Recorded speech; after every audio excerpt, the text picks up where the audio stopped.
Sounds good. Thank you, Jana. Meantime, Election Day is only 5 days away. The race for the White House has everyone's attention, but here in Western Mass, 2 candidates for Congress focused their attention on Springfield today. Western Mass News reporter Olivia Hickey joining us live after catching up with both of them.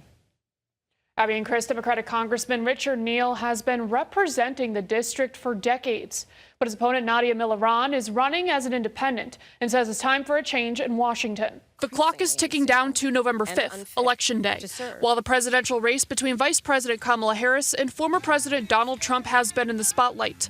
There are other races impacting Western Mass, including a congressional matchup in the 1st District.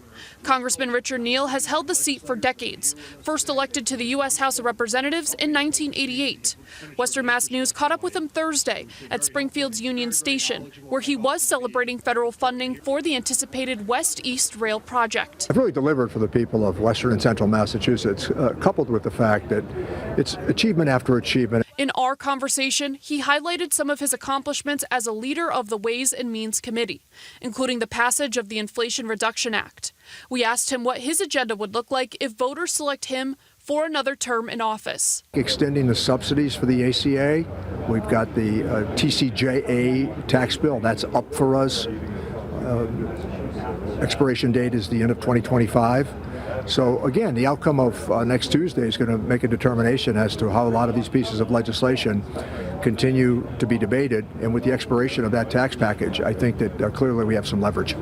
Meantime, across the city, Neal's challenger, independent candidate Nadia Milaron, campaigned on Springfield Street. I am quite encouraged by the support that I've been getting.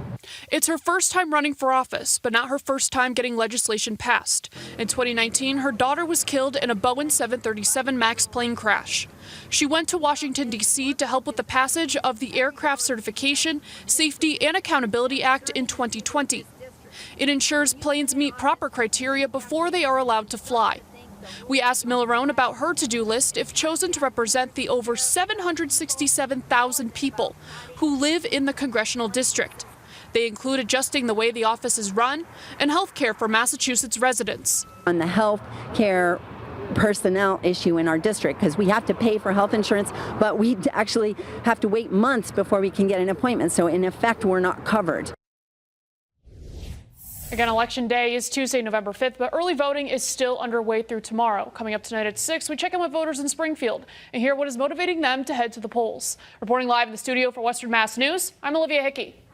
Olivia, thank you for that live report. There are just 5 days to go for the race to the White House, and today, both presidential candidates are campaigning in Western battleground states, each holding rallies in Nevada,